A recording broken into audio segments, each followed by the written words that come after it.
Strange things are afoot at the Circle K. That kid is back on the escalator again. Ain't gonna hurt. Here's my boomstick! Game over, man. It's game over.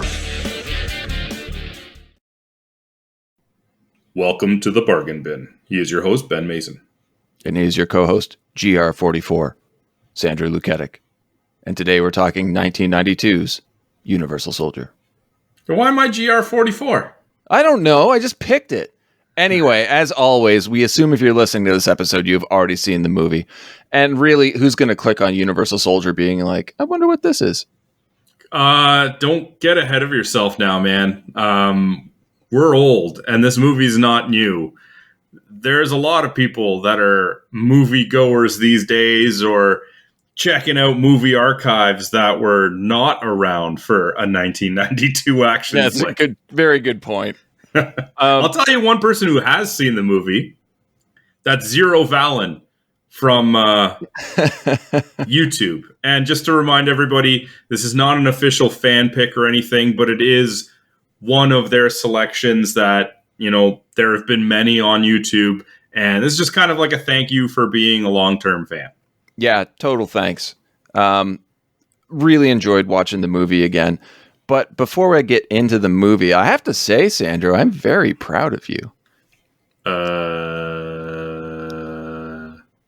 You've been watching movies on your own, completely unrelated to the show. You've been watching, you watched the Scream franchise, the Karate Kid series, for some reason, the Scary Movie series. What's going on there? What sparked this interest? I just felt like watching movies.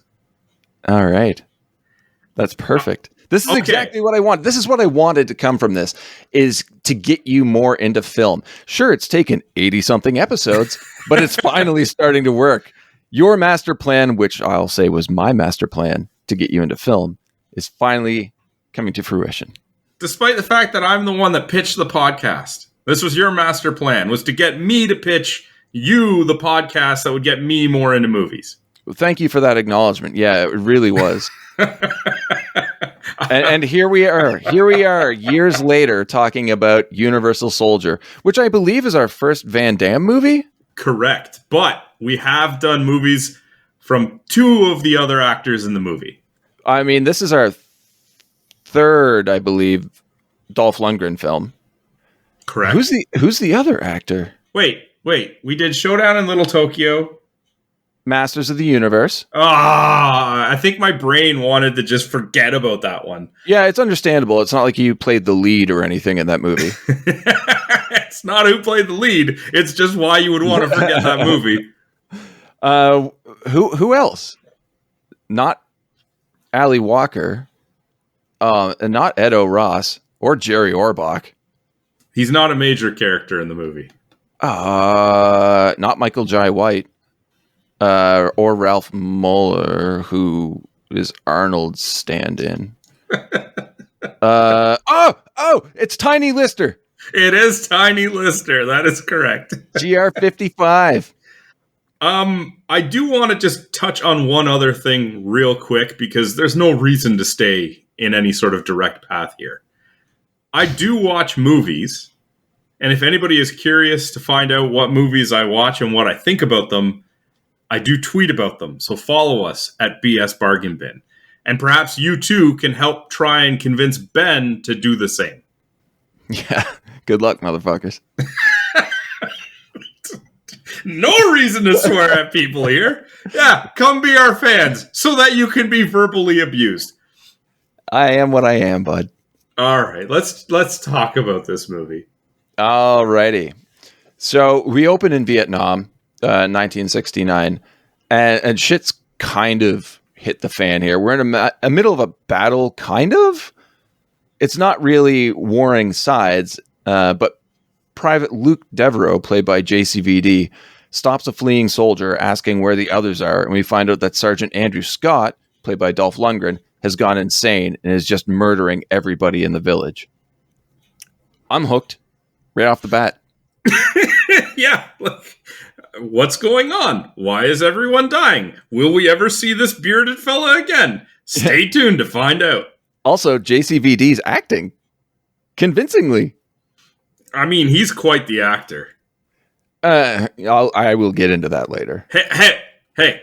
He played twin brothers in Double Impact. Have you seen Double Impact? Of course I have. That's how I referenced it. Oh my God, that movie. That's one for down the road for sure. That's acting chops, because he plays one character one way, and then he plays the other twin brother the exact same way. I know, that's what I'm saying. It's absolutely horrible. It's like, how are we going to tell these two apart? Slick his hair back and give him a different clothing. Other than that, like, one's slightly more of an asshole. That's it. Well, let's say this now. This movie is a perfect role for him.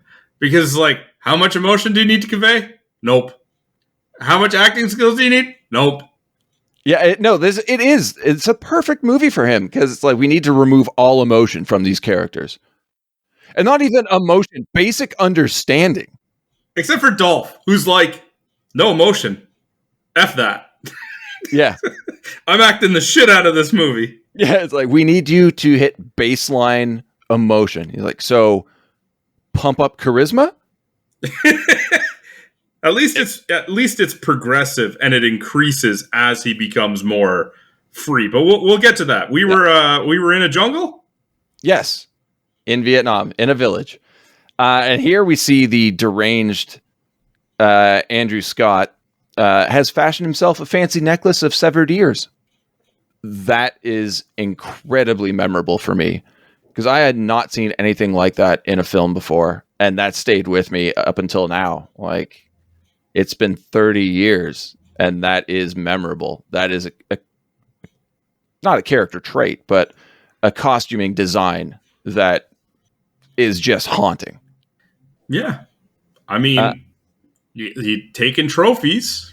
Yeah. And like you said before, when we're still supposed to get emotion, and we get some fantastic acting from Lundgren. The paranoia that everyone is a traitor, the PTSD that people normally associate post war environment, but this is during war. The shit he has seen, the shit he has been through, has caused him to snap. Yeah, I mean, he has a perfect line for it when JCVD says, I just want to go home. And Dolph is like, you think you can just forget all of this? Yeah. That's not word for word, because I didn't write it down or anything, but it's like, yeah, this is well written. It is, yeah. For a 1992 action film, the lines here are fantastic. Now there's a scene that comes up later in the movie, or is repeated later in the movie, where Scott has a Vietnamese couple on their knees bound, murders the man, and Devereaux attacks him, allowing the woman to flee. But Scott throws a grenade in her direction and kills her. Haunting, yes. But Devereaux's reaction catches me off guard here. And that is to run Scott through with a bayonet. Of course. That's the most plausible reaction. It's just such a weird flip for somebody who's horrified by what's going on and just wants to run away, and then just flips and goes to kill mode. I don't think he just wants to run away. You get the idea that he's just saying he wants to go home to throw Scott off. And then he's more just trying to get the woman out of there. I don't think he necessarily is trying to avoid confrontation himself. I disagree. I mean, obviously, yes, he is trying to save the woman, but he does not want to be there, nor should he be. None of them should have been there. And I think that plays into Scott's psychology as well. But we get the two of them opening fire on each other, resulting in both men dying, which is a sick scene. But I feel like it could have been a little bit more intense, because if we know that they're both going to die, and this is coming from a writing perspective, I might actually try and make it a little bit more dynamic, less abrupt with just gunfire, but actually have some brief hand-to-hand, maybe knives, I don't know, resulting in gunfire then.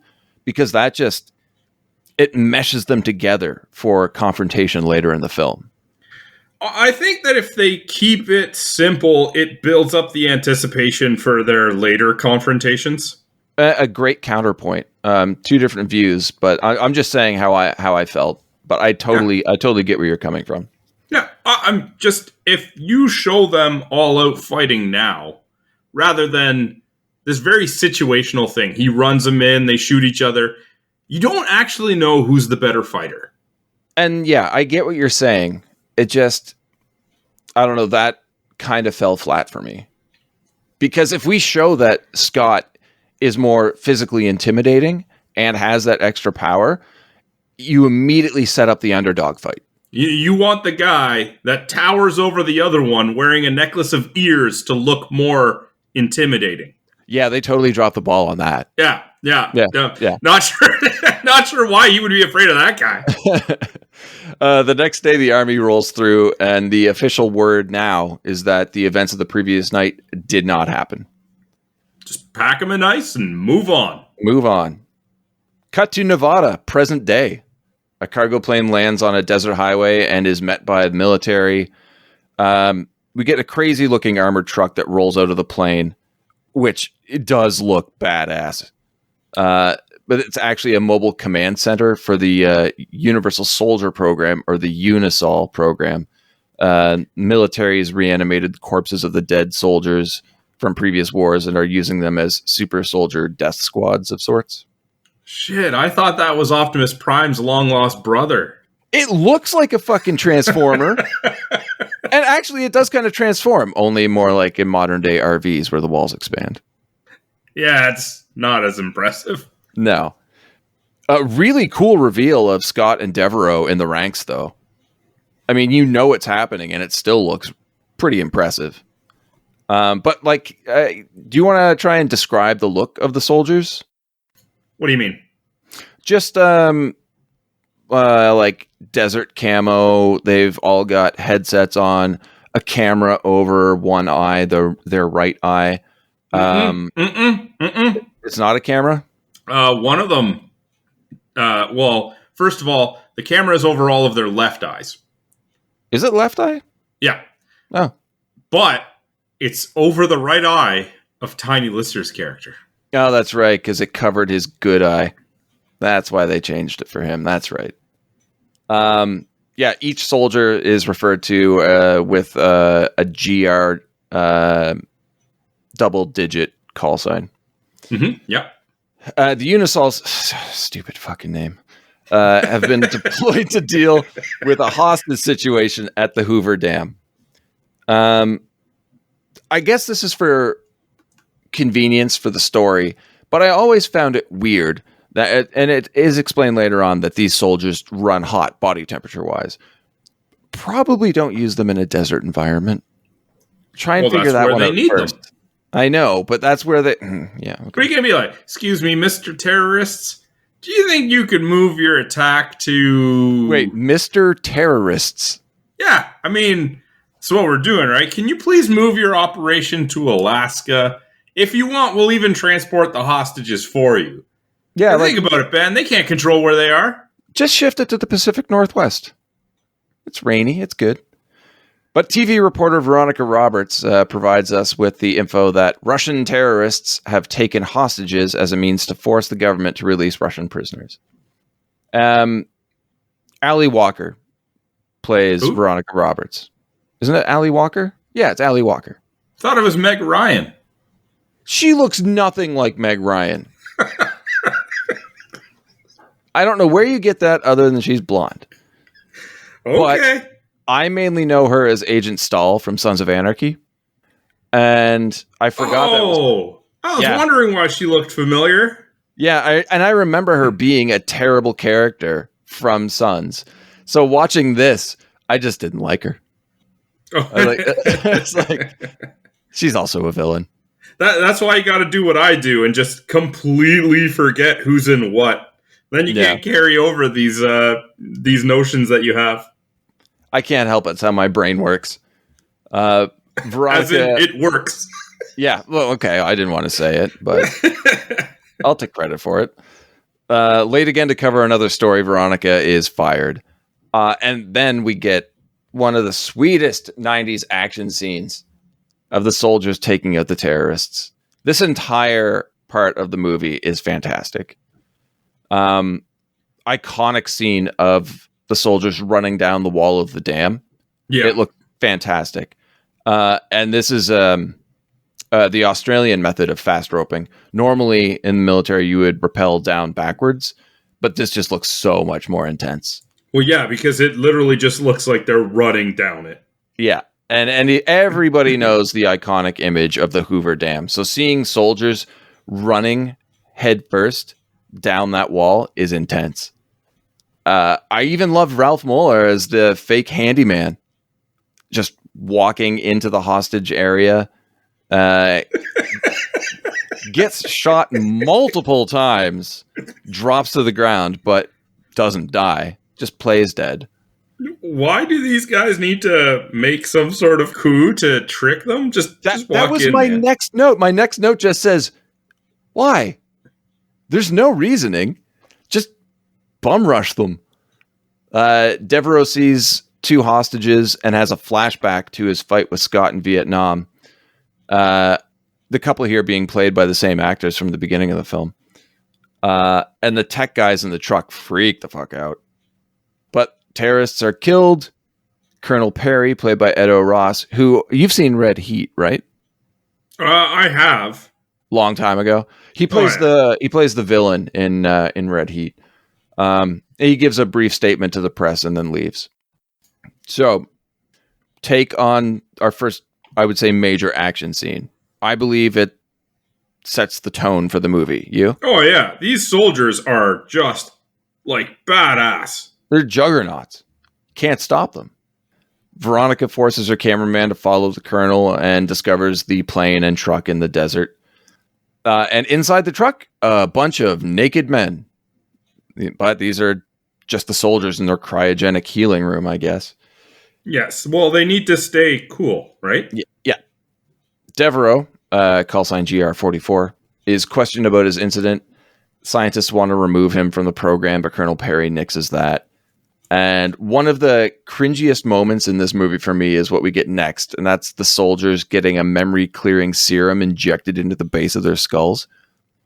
I don't mind needles at all, but that weirds me out so bad every time I see it.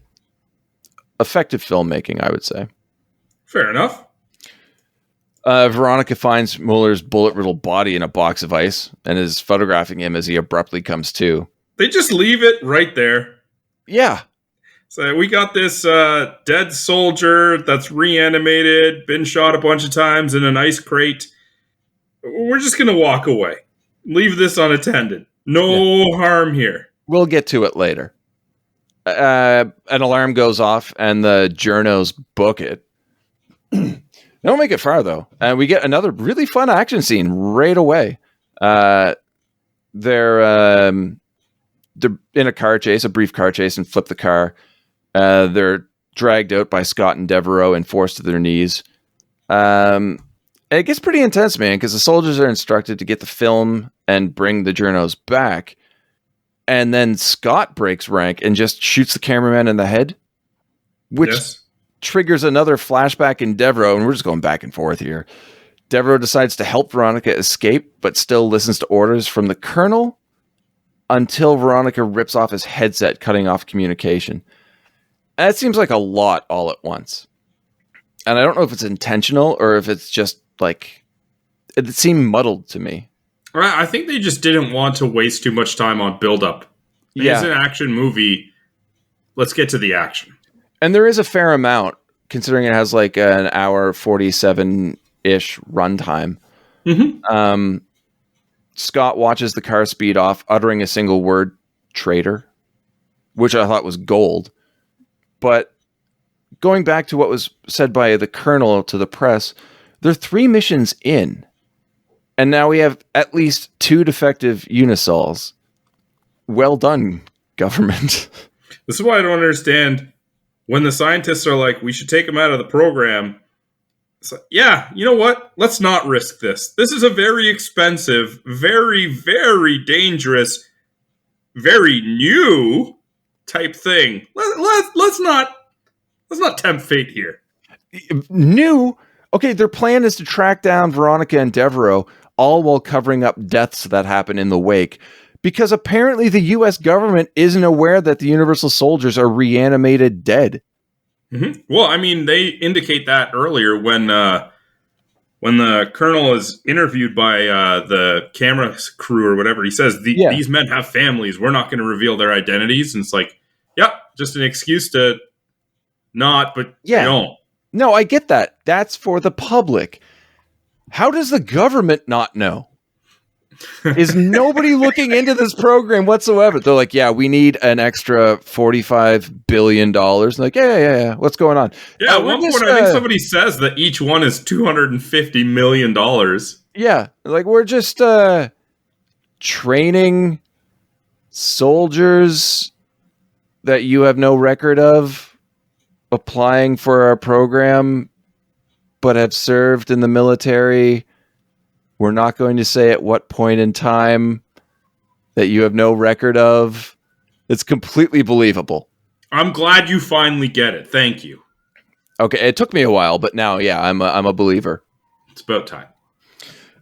Devereaux cauterizes a gunshot wound with a car's cigarette lighter. Oh, I love that scene. Love it. Do you remember when cars had cigarette lighters? Yeah, in the 90s. Yeah. Do you remember when cars didn't have seatbelts? No. Yeah, that was a weird time. Anyway, the car runs out of gas, so he gets out and pushes it at 30 miles per hour all the way to the Lucky Motor Court in Ash Fork, Arizona. We should start asking Mark Pulls if he knows any of these locations. Unfortunately, the gas pumps are empty until the next day, so they rent a room at the motel. Is that common? For them to just be motels? Out of gas? I wouldn't think so. I don't think I've ever really come across that. No, me neither. Kind of helps not having a car, though. Okay, yes. Motel Fair attendant, point. Creepy as fuck. Should have been played by Ron Howard's brother, Clint. But could he have had his shirt any more open to reveal his hairy chest? The only way he could do that is if he wasn't wearing a shirt. I feel like it was like, how much of this shirt should we leave buttoned? One at the very bottom. And be sure to grease up that chest hair, too. But I will say, the actor, I didn't take the time to look up who it was, did a very good job of it. If he was told, like, hey, play a sleazy hotel or motel owner, he nailed it. Yeah, it's Robert Trevor. And he did a good job, but still. Devereaux's heating up and desperately needs to cool down his internal temperature. So it's time to stand naked in front of the AC. I mean, he did push a car at 30 miles an hour for how long? You figure his body's going to be like overheating. Oh, I've stood naked in front of an AC after doing less than that. I totally get it. Mm-hmm. The Unisols track them down in no time and take out the phone lines in the area. Smart move, especially for a 90s action film. Disable communication. And Veronica finds out she's been framed for the death of the cameraman. Again, good storytelling. Like, I forgot how good the story of this movie was. Naked Van Damme follows Veronica out to the parking lot and is about to pass out from overheating. This guy just loves showing his ass in movies. In like every movie. It must be in his contract, like at least full Van Damme butt. Okay. I have no comment. You shut that out of your mind. Anyway, she drags him into a bathtub. I guess she drags him in. We don't see it. He's just in a bathtub filled with bags of ice. How would she have gotten him into the bathtub? I don't know. What does she weigh? Like 90 pounds? Come on now. More than 90 pounds. Okay. But that's neither here nor there. You get the sentiment, though. Like, this guy is jacked, big. I mean, okay, he's not wearing army fatigues. That's not weighing him down. But, yeah. Like, I don't see her just, like, tossing him over her shoulder and throwing him in the tub. Yeah, that's not happening. No. I do have to say, all the ice in the movie was actually bought from a local 7-Eleven. Like 400 kilograms of ice. I'm surprised that the 7-Eleven was able to supply that. Well, the owner of the franchise was invited to take a tour of the Nugget Ice Corporation because of his sales figures. Come on down to the bargain bin. We'll give you the most obscure, pointless trivia you'll ever hear. Who wants to go take a tour of an ice factory? Like, this is where we pour the water. This is where we freeze the water. Tour's over. The Unisols are instructed not to kill, just monitor the situation for now. Well, I think that's very smart, too, because they show that Andrew Scott has got his eyes on Veronica. Mm-hmm. And they tell him, like, hold on. Essentially, the idea is so she can lead them to the other guy. Makes perfect sense. Exactly. Again, consistently good action movie storytelling? Mm-hmm. Well, Devereaux freaks himself out not once, not twice, but thrice. Stepping on the remote, which turns the TV on, sitting on a waterbed for the first time, and then catching a documentary about the Vietnam War and Nixon's involvement. This is after the bathtub ice. Yeah. It is. Okay. Yeah. It's good. It's really good. Having only really watched this movie before as a child, seeing his reaction to realizing that 20 plus years have passed and what he was involved in was such a basically multi-year war crime. Like, he's completely fucked up. Like, his last memories are, well, to him, honest, he was there for a reason, but are basically lies. Yeah. I will say for Van Damme, his facial expression acting is actually quite good. It was him trying to understand the English. I assume you're from France or Canada with a French accent?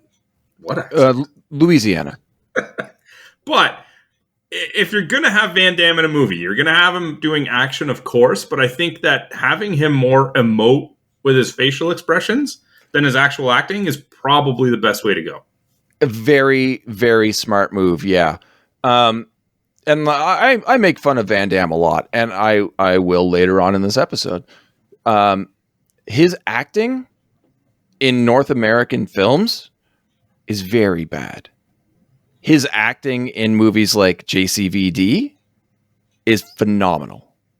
And it's because I think he, at this point, like, was still struggling with delivering lines consistently in English. Because you listen to him speak in French, and it's flawless. He conveys emotion perfectly. He has that one, it's like a 10-minute monologue in the middle of a bank heist in JCVD where he ruminates over his career that's captivating and saddening, and he's so good. And then we see him in action movies like this. You're like, okay, yeah, he can throw some kicks and do the splits and like showing his greasy butt. Great. But I mean, for North American action audiences, this is what they wanted and this is what they got. Like, he fits that role. But as I was saying, Sandro, the soldiers opened fire in the hotel room, which I find very strange because they were just told not to. Well, now they have confirmation of where he is, I guess. So I know. And this is the one thing that happens in all of these scenes, no matter what action film, which drives me fucking crazy. And that is, everybody always fires at waist height or chest height, expecting to kill a room's occupants. Natural instinct when you're being shot at is to hit the deck. So you're on the floor. Nobody ever takes the time to shoot lower. Uh-huh. You see no problem with this? It happens in every action movie. Nah. It's perfectly fine. Fine.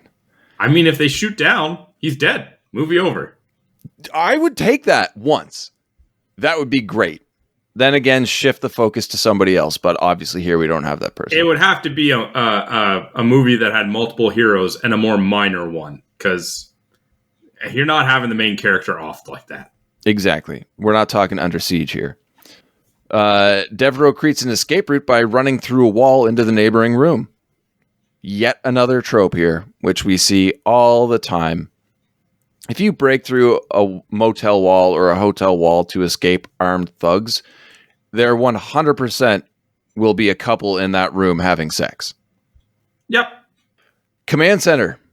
They're in the second room now. Okay.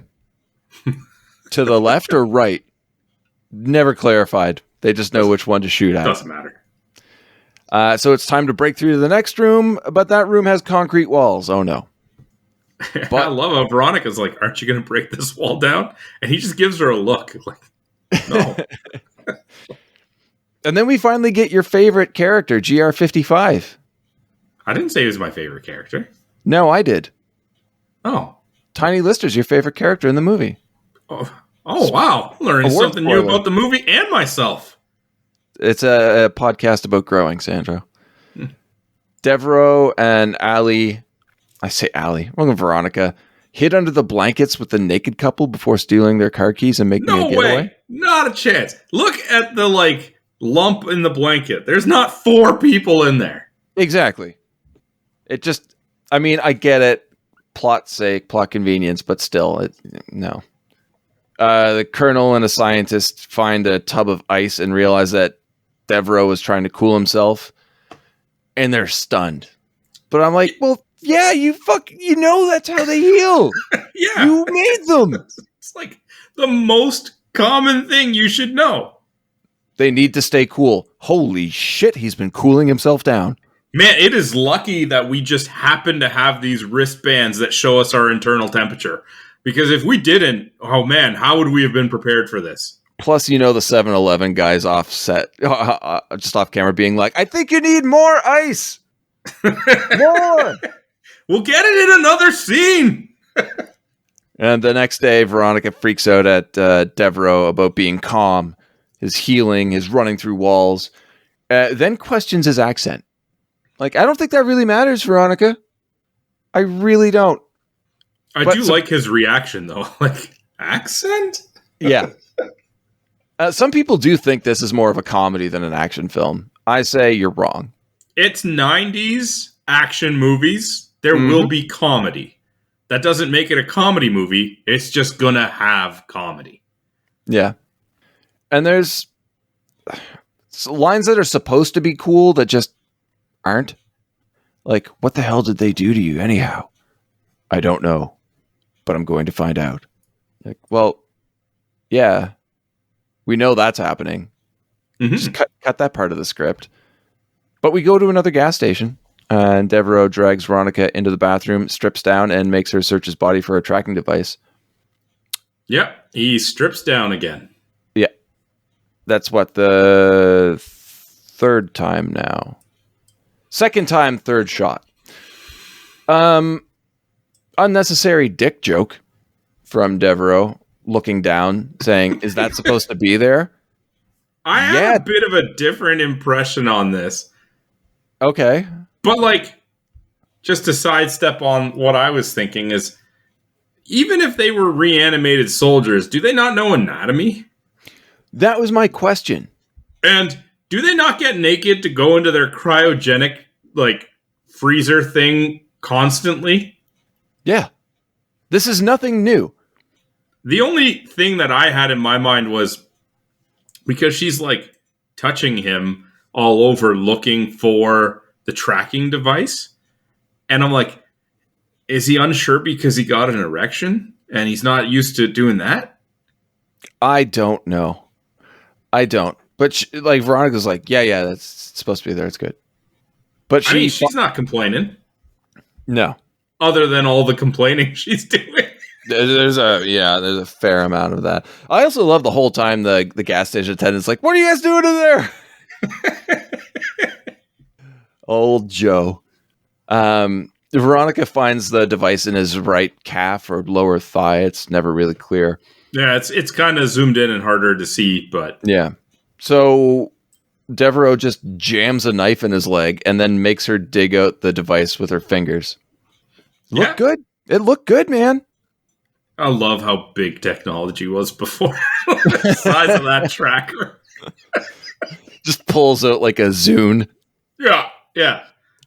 The soldiers tracked him down, but it turns out to be a trap, of course. I say, of course, like we're supposed to expect it, but we don't. It doesn't make sense. The gas station explodes, and the Unisols, not being able to feel pain, are just walking around on fire. That's a fantastic shot. Yeah, and I believe this is when they're yelling at them to get the fire extinguishers because they're 250 million each. Yeah. But also, if they burn up from just basic physical activity, being on fire is not going to help. No, by no means. Yeah. I like how Devereaux and Veronica hid their body heat signals, filling up the car trunks with ice. Yes, and they had Joe do it too, because they didn't want... I mean, it's part of the trap. They wanted them to only find the one heat signature, which they didn't question why there was only one. Yeah. Because they knew that he was fleeing with Veronica. But yeah, okay, there's only one. Yeah. No, it was good. I guess you'd say it was pretty cool. They escape in the car, but Scott was hiding in the back seat and chokes Devereaux with a garrote. Yeah, because he saw the ice spilled over. I think it was by the ice freezer. And it's like, okay, he's starting to show independent thinking. Because he's not just following the orders and the crowd into the same spot. Yeah. He's investigating himself. Not only independent thought, but one thing nobody else in this movie has shown yet. Logic. All of these action scenes have been great so far. I can't say a bad thing about it from a visual stance. They look fantastic. But while the struggle's happening, the car hits a rock and just propels Scott through the windshield, and our two heroes take off again. Should have been wearing a seatbelt. Yep. Sorry, it just made me think about when cars didn't have seatbelts again. Second time. What's going on? I know. I don't know. I should probably do a video about it. And after all of this, I find it weird that they just decide to cancel the mission. Well, I don't think it's that they decided to cancel the mission. I think it's that they were no longer able to hide it from the government, and they were going to get shut down.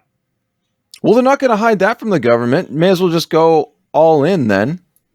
Because if they don't track down Devereaux and Veronica, everything they do is going to be exposed. So, yeah, I would definitely try and figure out how to explain a blown-up gas station and not reanimating dead soldiers to create a death squad. Although that would be a pretty cool confrontation.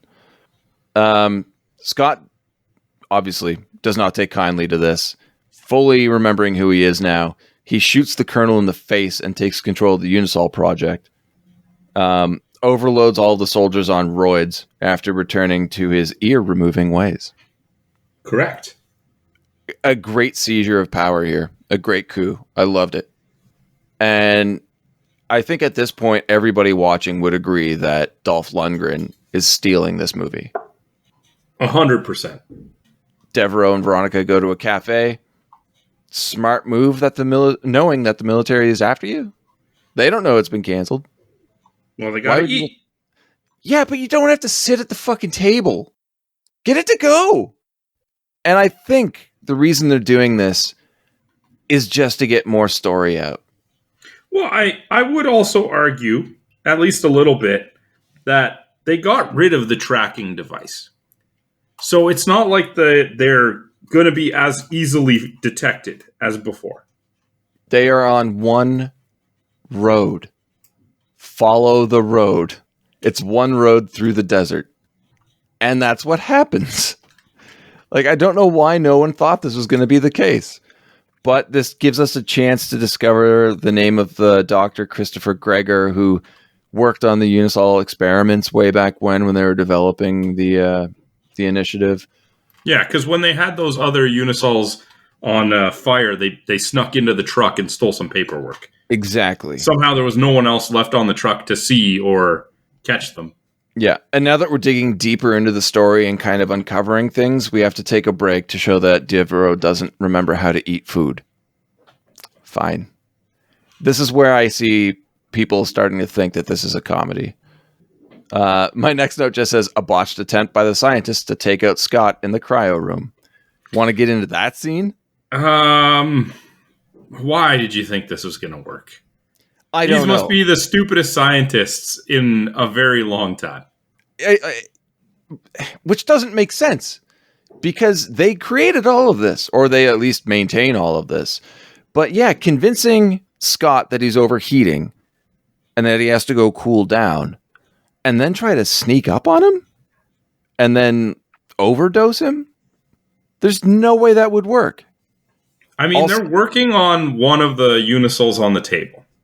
Scott goes to lay down, and I don't know, I guess they're left with a guard? Maybe? You don't even see that, right? No, you don't. And there's a wall with a whole bunch of grenades. I never thought about that. I mean, you think about it later, but... Oh, yeah, you do. But I mean, if he was to, like, doze off or even just not be paying attention, you could, like, line that room from the outside with, like, grenades. But no, let's go in and try and... I don't know. Whatever. Shoot him up. Yeah. Although the death of that scientist, like when Scott kills him by like forcing him to get the needle in the back of the skull and it comes out his cheek, creeps me out. Mm-hmm. I think that really reinforced my heebie-jeebies with that entire mechanism. Yeah, but it'll stay with you, man. It's a piercing image.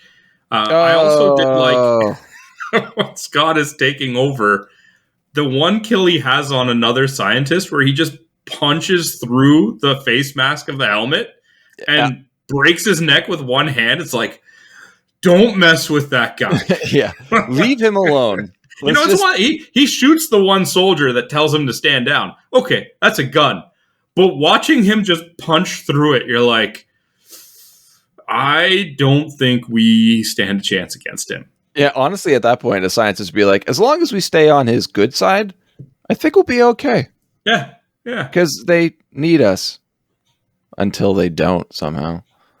But we take a break from that incredibly intense scene to find out that Devereaux has now fully remembered how to eat. Yeah, they switch scenes there at a breakneck speed. Those two were too close together, man.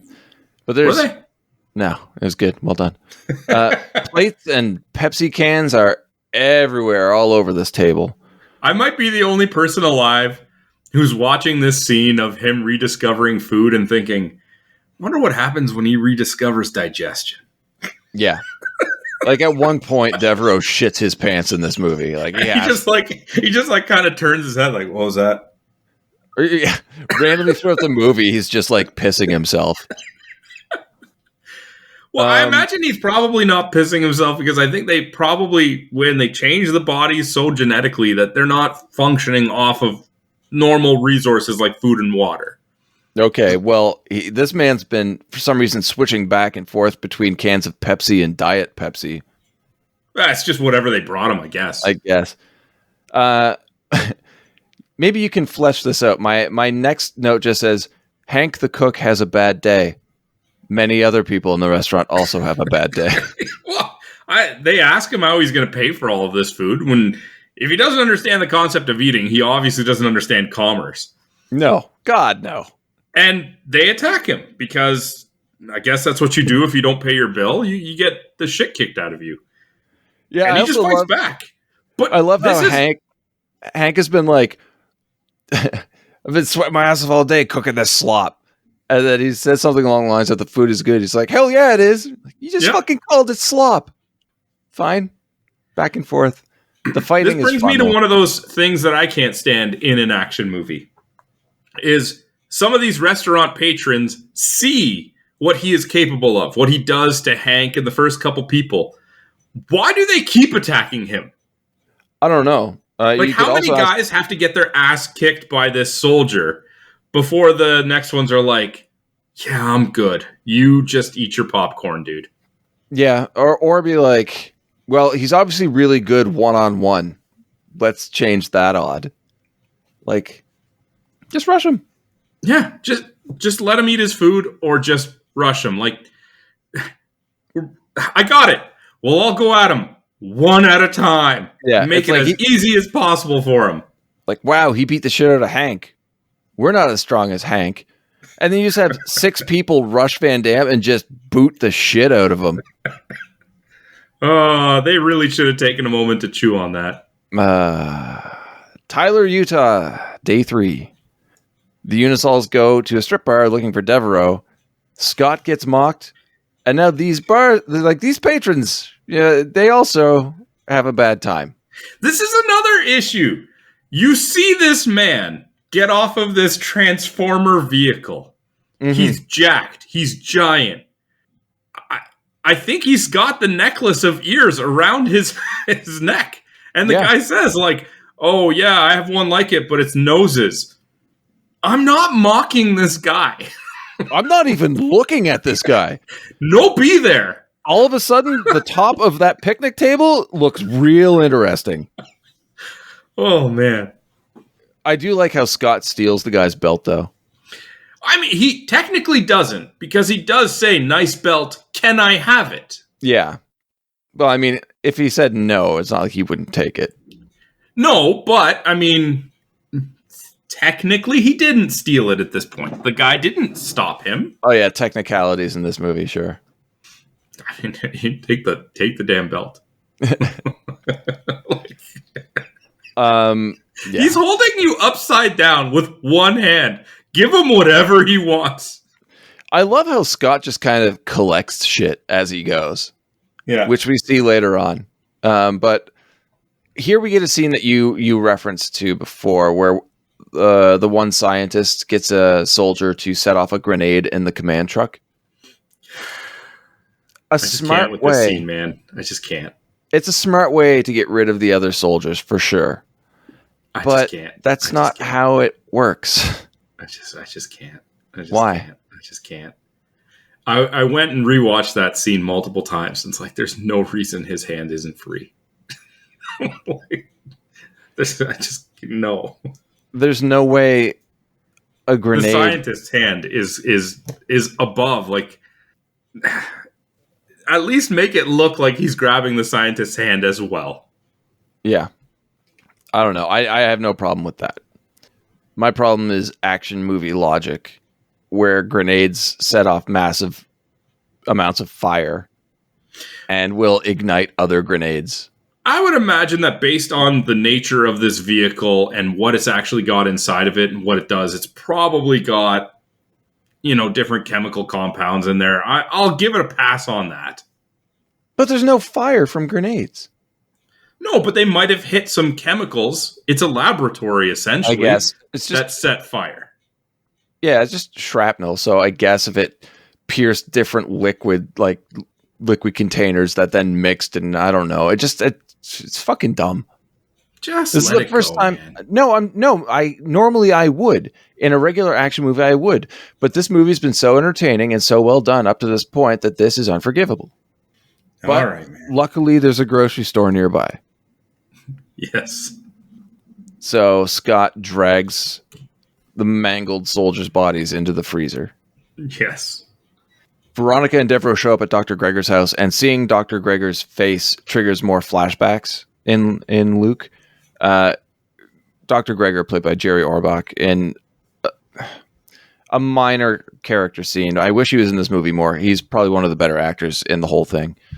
But yeah, we go back to the grocery store and see Scott freaking out, and I love it. He's stuck in Vietnam mode, and it's one of my favorite scenes for sure because it shows his ability to exude pure charisma and his ability to deliver black humor, like really dark humor. He's so good.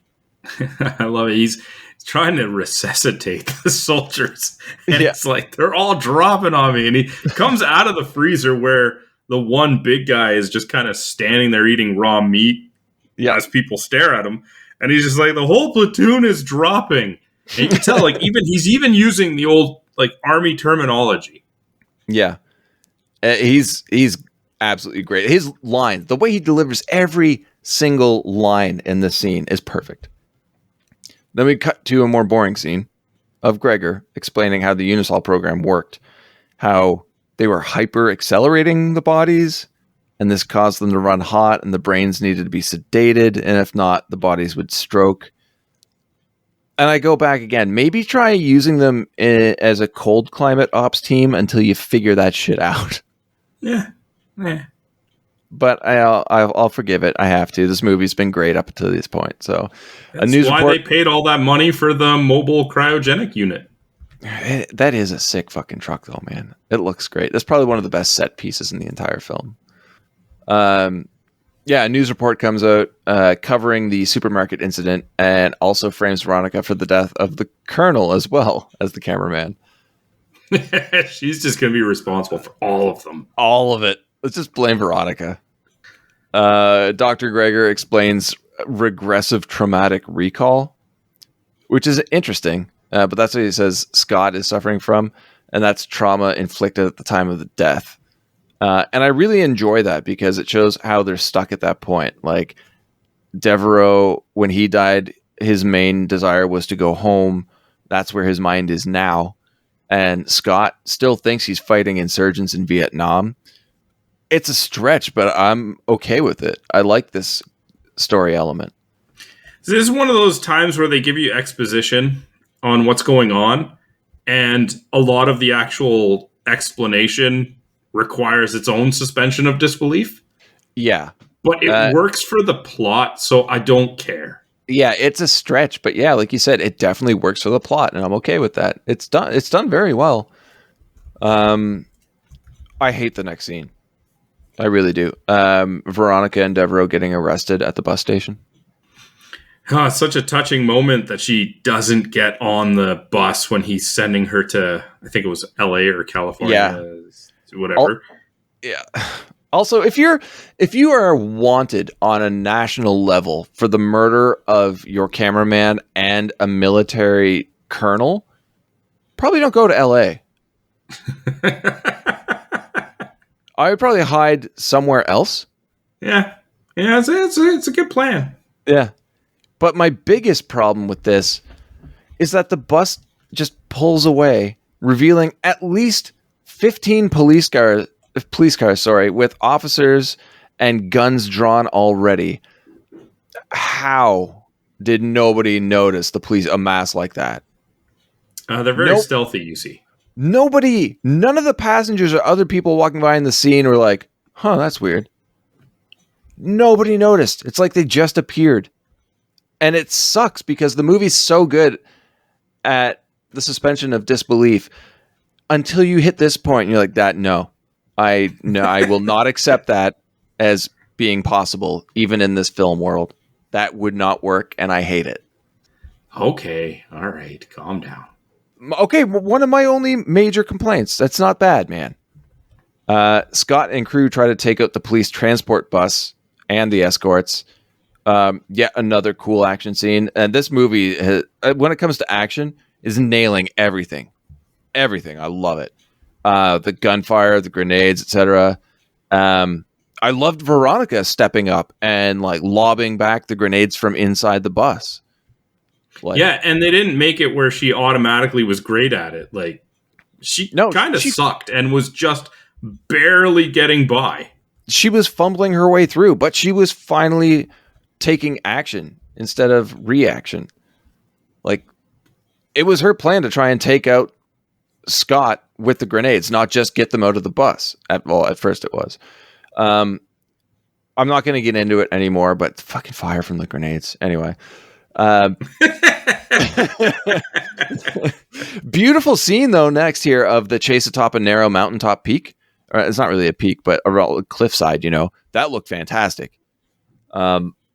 Veronica's pushed out of the bus, which later flips over with Devereaux inside. The command truck pushes it over a cliff just as Devereaux jumps clear of it. He tells her, you jump. And she's like, I don't want to do that. And he's like, all right, we'll jump together. So what was your original plan? She jumps and you go off the cliff with it? Or he pushes her back in the bus and just jumps himself. Another problem here, though, is the soldier driving the command center bus just drives off the cliff himself? Yeah. What? I don't know. It's just like with Van Damme. It's like, was his plan to just go over the edge? He doesn't understand how to brake? I guess he just all make us all drive over the cliff and take everybody out at the same time. Yeah, it's more of a detriment to your fellow soldiers than anybody else here. You're just fucking up everything. But both buses go over and explode. And Devereaux and Veronica are almost arrested again. That one cop car, I guess, followed them. No backup. This is, again, another one of those situations where it's like, hey, policeman, read the room. Yeah. Look at what just happened. Oh, yeah, definitely. If I were that guy, I'd be like, well, I guess I'm retiring early. Yeah. And just drive in the opposite direction. I'm going home to my family. This is not worth it. Not at all. And Veronica's plan is to take Luke Devereaux home. Sweet. But there's 21 minutes left of this movie, and I don't think it's going to go swimmingly. Well, let's wait and see. See what happens. It's always possible. You imagine 21 minutes and they're like, everything just turned out great. We don't see any more villains, no more fights. It's just 20 minutes of them going back home and he and Luke relearning things. Yeah, the heartwarming reunion with the Devereaux family. Honestly, I wish they would have delved deeper into Devereaux's shattered memory. Because he remembers bits here and there, but he can't piece them together. I find that very interesting, and it's just kind of a throwaway scenario. Maybe they'll touch on that in a sequel. Oh, buddy. I've got notes on that for later. Oh, okay. Veronica leaves to meet with a news team to smooth things over about her being framed. Probably not a good idea, but okay. But of course, Scott is there to stop her from driving away. Such a stupid plan. How the fuck did he get there? No, I mean, like, her just being like, I'm going to go talk to a news team to clear my name. It's like, doesn't that trap written all over it to you? Like, yeah. This does not seem like a good idea. Yeah. No, like, she's the only one known. Nobody knows who Luke Devereaux is. They all think he died in Vietnam. So she's just on the run, killing people with some guy. Yep. Don't meet with the news team. And I'm guessing Scott stole a car or walked to Louisiana. I don't know, but he's there as quickly as they are. I do love how they incorporated a thunderstorm here to harken back to the film's opening. Well, they're definitely trying to set up a very mirror... a parallel for sure. Yeah, image for that, yeah. Scott's screaming for Luke to come outside, but shooting a tractor is probably the least intimidating thing he could do. Why? I don't know. I don't think you need to do that. I also don't think the tractor would explode. I mean, okay, it's a 90s action movie, man. Everything explodes or catches on fire. Correct. My apology. Yeah. And I mean, I'd argue, like, there's a lot of things Andrew Scott does not need to do. He just does it.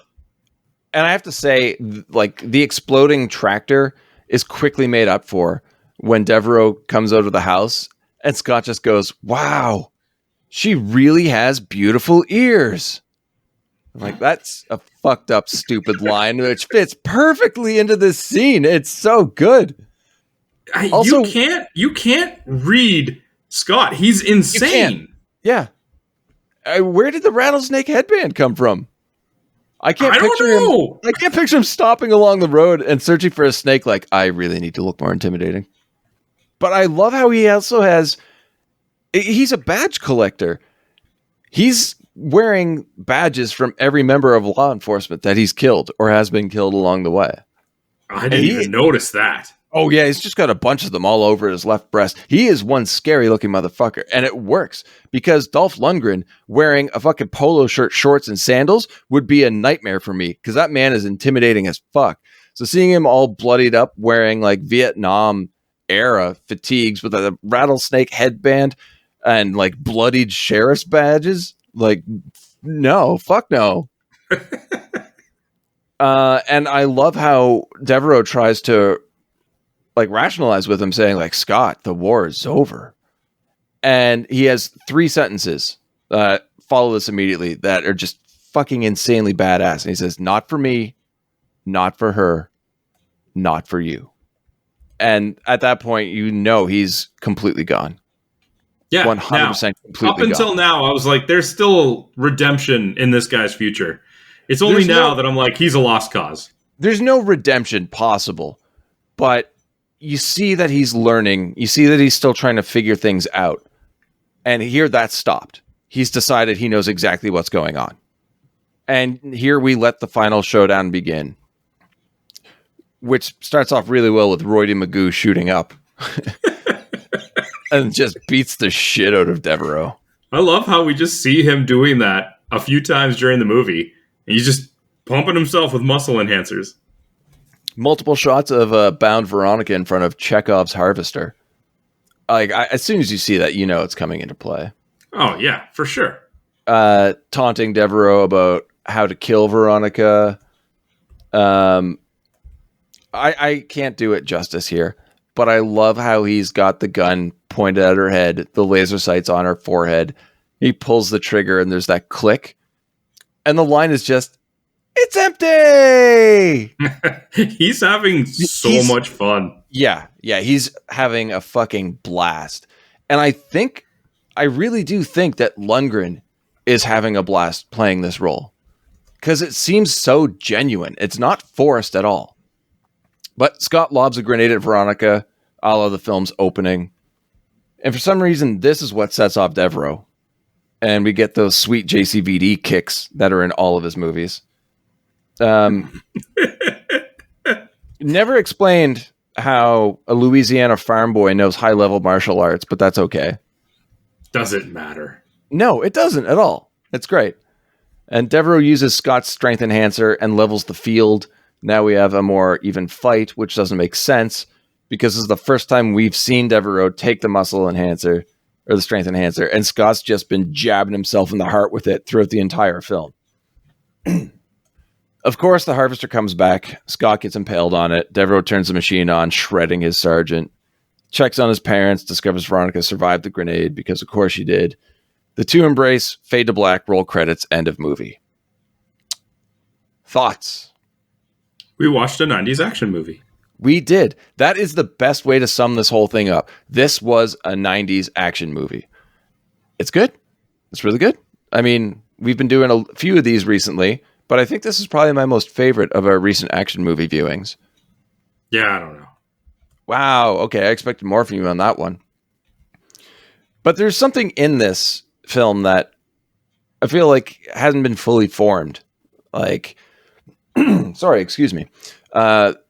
Like dread, like an overwhelming dread that Scott should present didn't really come through. So I was kind of curious to look into who directed this movie, and I had no idea. I honestly didn't. I didn't even think to look it up until I started notes. The movie is directed by Roland Emmerich, and I'm assuming Roland Emmerich. Oh, you do know? I have no idea who that is. Oh, I should have known to not get excited. Wow, this is all fake emotion for me right now. Wow. Roland Emmerich is known primarily for disaster films, hopeless scenarios.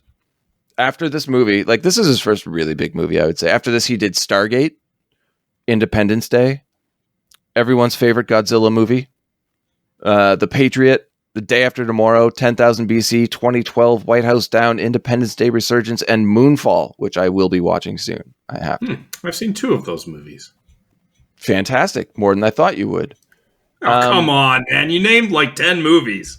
Yeah, I know. Give you a little more credit than that. All right. Let's see how you can guess the money scenario. What do you want? What do you think this movie was made for? Keep in mind, it's 92. It's not really early, but not really late in the careers of either JCVD or Dolph Lundgren. But there's a lot of action in this movie, a lot of explosions. Keeping in mind, a lot of it is filmed rurally, though. Where do you think the money went? Like, how much do you think was spent? The first thought that came to my mind was $25 million. And is that what you're going to stick with?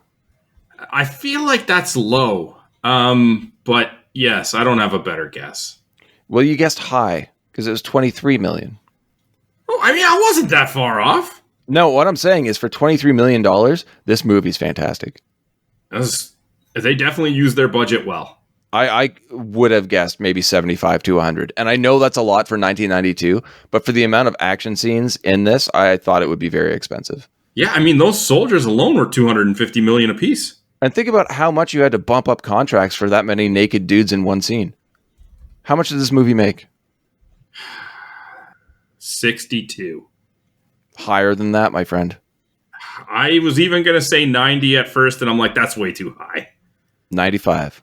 Oh, I should have gone with my first guess. That's great, though. Like, it was a no-brainer to continue this as a franchise. I will get into that after we cover the ratings. IMDb, out of 10, what did it get? And I will say right now, this is higher than either the tomato meter or the audience score. 7.8. 6.1. Oh, okay. Rotten Tomatoes, the tomato meter, the critics, did they really like this? I'm going to say no. 34. 34 indeed. What? Really? Yeah. Oh, exactly. 34%. Nice. I didn't look that up. Yeah. I think they're way off. But what do you think the audience gave it? Give me at least, is it higher or lower than the critics? Oh, it's higher. Higher than 34, less than 61. 58. 46. Okay. All right. I had a couple good guesses in there, but yeah. Yeah. I do briefly want to say that this movie had 2 direct to TV sequels. Mm-hmm. Universal Soldier 2, Brothers in Arms, and Universal Soldier 3, Unfinished Business. And then out of nowhere, years later, they retconned those sequels and started a new continuation from the original film with Universal Soldier: The Return, which brought JCVD back, I believe, and Bill Goldberg. Bill Goldberg he was just in Universal Soldier 2. Bill Goldberg? Yeah. Yeah, that's Universal Soldier: The Return. That's part 2, the theatrical film, not part 2, the TV movie. Oh, I don't know. Followed by Universal Soldier: Regeneration and Universal Soldier: Day of Reckoning. Regeneration and Day of Reckoning are insanely brutal, really dark, and incredibly violent. I think anybody should watch these to see what I say realistic, people shit on me for that one. A dark action movie, because it has all of the martial arts and explosions and shit like that, but it's just the movies are mean. And one of them has Andrei Arlovsky, the MMA fighter. One has oh my god, dude, whose name I'm forgetting right now. Oh my god, Sandro, the new martial arts master. Oh my god. Okay, guys, you're gonna have to bear with me for this because I have to look this up. I have no idea what you're talking about in the slightest. All right, I know. Not Kickboxer Retaliation. Who's in Kickboxer Retaliation? Is that it? Oh, it's gonna. I'll say the only actual Universal Soldier movie that I saw that wasn't the original here was that Regeneration, like that first kind of almost return to the original series. I believe that Van Damme was the villain in that too, wasn't he? Or he had gone crazy. He was like in Andrew Scott territory. But yeah, Scott Adkins. Speaking of Scott Adkins is the name I was thinking of. He is by far the best new action star that the world has that nobody seems to realize. He's in so many movies. And he's so good. But yeah, Scott Adkins and Arlovsky were in Day of Reckoning, and I highly recommend checking that out. I think I might watch it after we're done recording, actually. Oh, okay. I would have thought that you would love to see Universal Soldier 2 in Brothers in Arms. Oh, yeah. Yeah, definitely. Well, I mean, it's got Gary Busey and Burt Reynolds in it. I knew about Burt Reynolds. I don't remember Busey. I mean, I Googled it, and Busey's the second person to come up. I guess I got 2 Universal Soldier movies ahead of me today. 3 in one day. That's my quality of life right now. But let's jump into awards. All right, let's do that. Okay, so One of the reasons that I picked this entry from Zero Valen is because in the comment where the movie was actually suggested, awards were provided as well. Oh, yes, that's right. So we start off with least or worst performance or actor. Now, this was just a quick YouTube comment, but for worst, it's listed as Van Damme. Mm-hmm. Yeah, totally is. I wouldn't say worst performance. I'd say least favorite character. Like I said, he's a great actor when he's allowed to speak French. But I mean, here it does suggest that it's his dialogue that's the fault. Yeah. Yeah, like I said, look at any of his American films and compare them to his European movies, and it's night and day. So who did you have for least favorite character or performance? Luke Devereaux, JCVD. Really? Yeah. I don't know why you're surprised by that. I mean, he's pretty good. Okay. Now I'm really curious now who you picked. Better not be Ali Walker. I went with Ali Walker. And not for the performance. The performance was perfectly fine. I'm actually theoretically picking Veronica Roberts for this because I found the character to just be annoying and preachy. Yeah. I would argue realistic, though. I just didn't want to see her on camera. What? I didn't want that character. That's crazy. All right, that's fine, though. I thought she was great, but not for everybody. Like I said, Ali Walker did great. Playing a character that I absolutely couldn't stand. I thought the character was great for this film. Entitled to have that choice, of course. No, I know.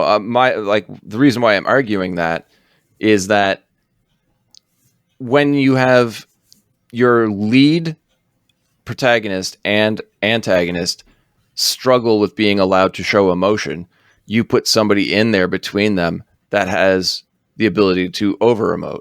And did you just suggest that Dolph had an issue showing emotion in this?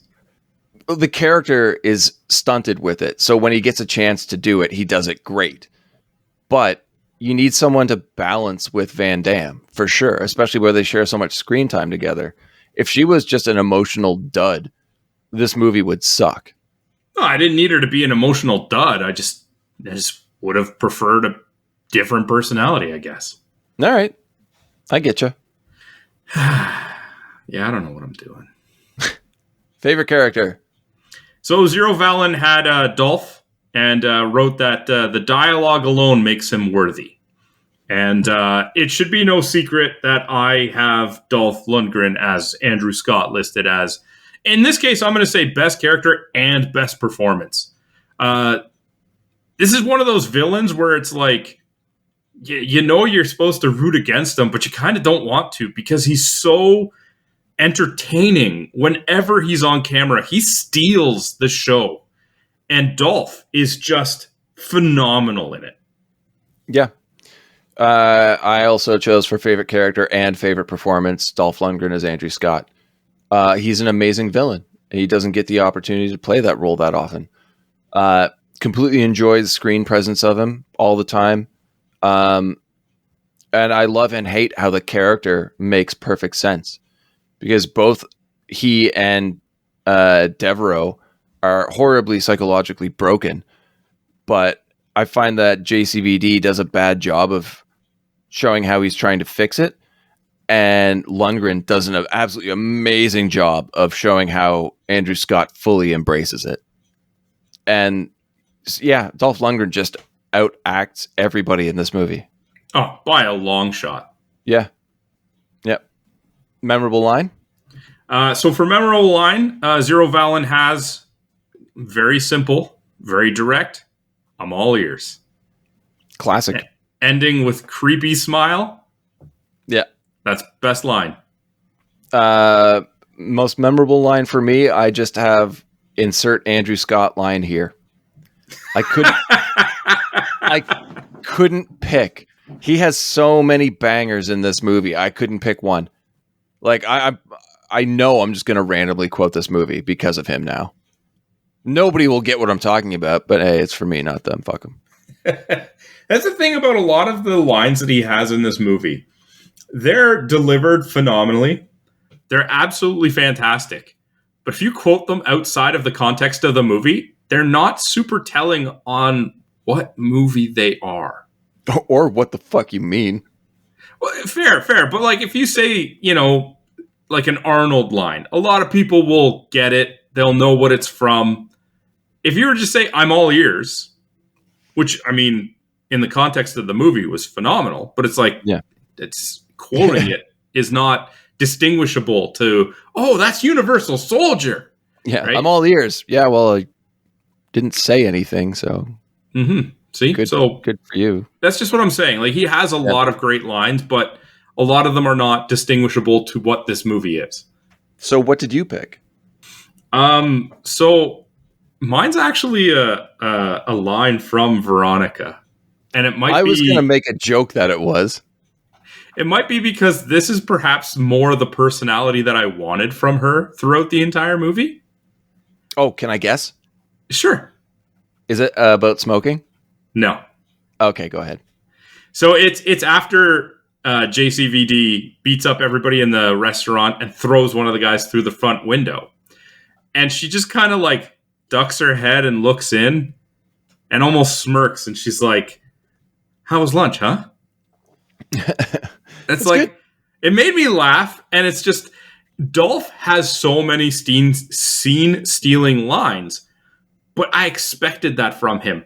For her, it's like, oh, wow, you can be entertaining. Well, yeah. I had no problem with her. I totally get that. All right. Memorable scene.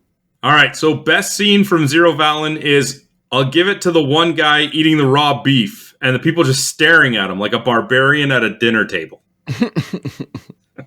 It's good. It's definitely a good one. It's fantastic because the guy picks up the meat, like he's even just like kind of turning it over in his hands, like, what way does this go? He's discovering eating too, but in a much different like situation or way than Luke did. What's your memorable scene? So mine is actually when Veronica goes to leave to meet her reporter friends and she can't find her car keys. It is easily one of the most predictable things that happens in the movie. You know that it's gonna be Andrew Scott, but the image of the rain and his giant torso just walking in front of the window and then ducking down and lifting his head, it's gonna be burned into my mind. It is from a cinematic standpoint, it is done perfectly.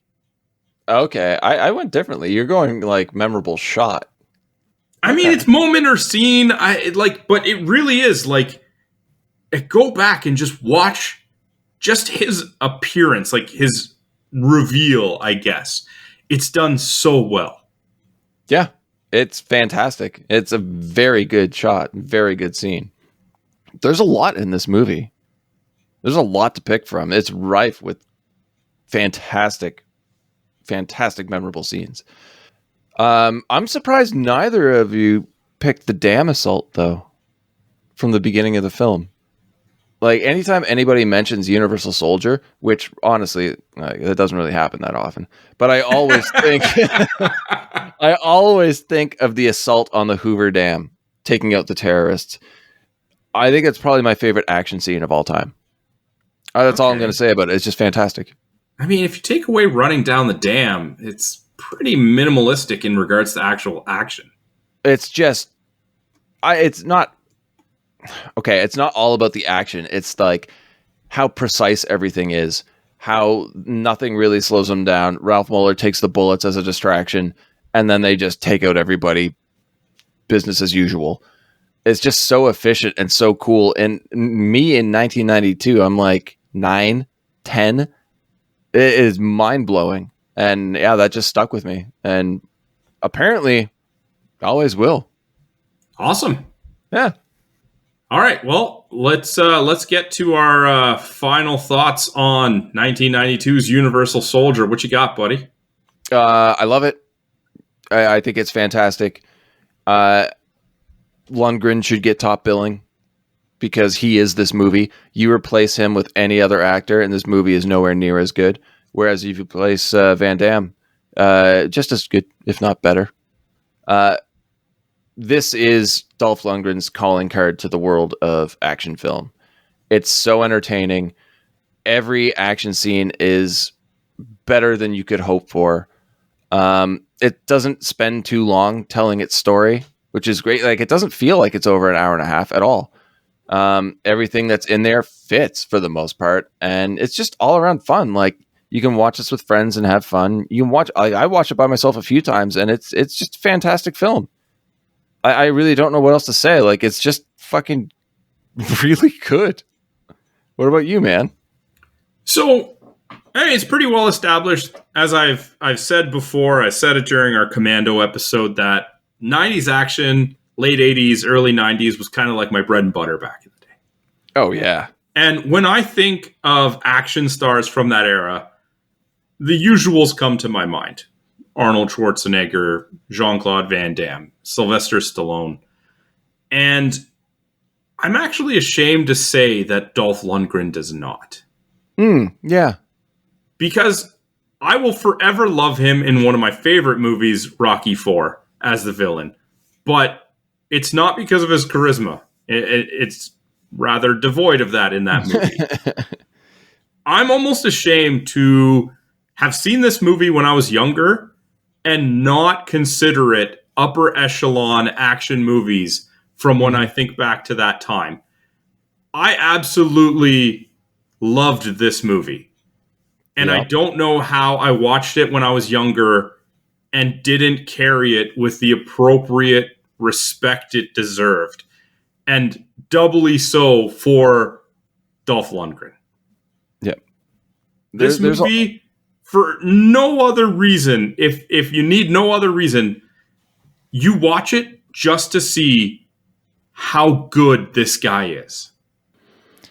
It's weird that he is probably the best action movie villain, having, well, I think only really played such a character twice. This and in Rocky IV as Drago, but when you give him the lead role like Masters of the Universe, it just doesn't fit. I think he was born to play this kind of character. I think Masters of the Universe didn't do him any favors in regards to script or dialogue or anything. Yeah, there was a lot wrong with that. I don't want to revisit that time. I'm sorry I brought it up. This is a dark time in my life watching that movie. Well, maybe this will give you a chuckle. Van Damme's real name is Jean-Claude Camille Francois Van Varenberg. Okay, that's a lot. Yeah. I'm not going to remember that. No, I'm not. Well, I don't think you would need to. But just to summarize my final thoughts on this movie and why I think everyone should watch it. It's no longer, when I think of 80s action movies, that I think Arnold, Jean-Claude, and Stallone. It's now Arnold, Jean-Claude, Stallone, and Lundgren. I wish they could get all those guys in a movie together. Oh, man. There's no way that they could get that many people into the same movie. At that point, the roles would just become expendable. I know, right? I mean, we can dream. So that was our thoughts on 1992's Universal Soldier. I think I speak for Ben when I say, Zero Valen, thank you. Knocked it out of the park with this pick, not pick. If you guys want to share your thoughts with us, please do. You can hit us up on social media. We are on Twitter at BS Bargain Bin, Facebook.com/BS Bargain Bin. You can also now head to bsbargainbin.com or leave a comment in the YouTube comments section. Ben, this comes the time of the episode that I both kind of anticipate with excitement, but also dread with fear. What movie are we watching next week? I don't know how you're going to take this one. But next week, I could say we are sticking with Dolph Lundgren, albeit in a smaller role, because we are covering the incredibly realistic 1995 cyberpunk film, Johnny Mnemonic.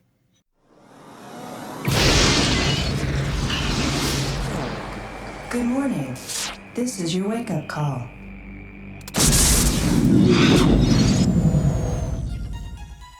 The year is 2021. It is no longer safe to transmit information. Phones, computers, and satellites are all vulnerable. But there is a solution. Your storage capacity? I can carry nearly 80 gigs of data in my head. Input the data into the brain of a human courier, like Johnny Mnemonic. Hit me.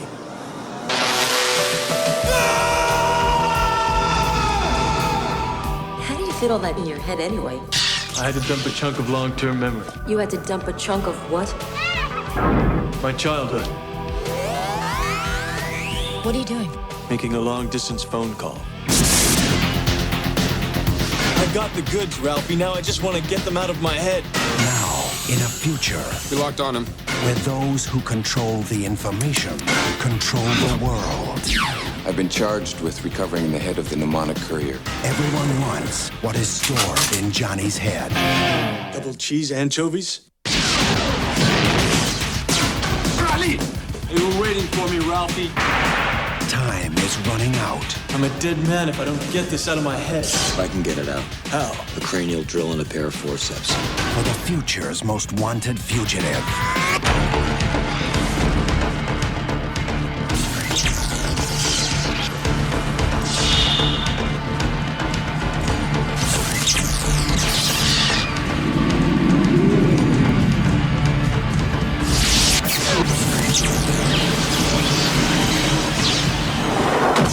Keanu Reeves. You can't shoot me. Not in the head. Johnny Mnemonic.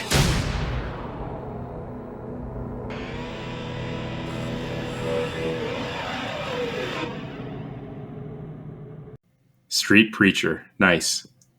Until next week, have a good one. All the best.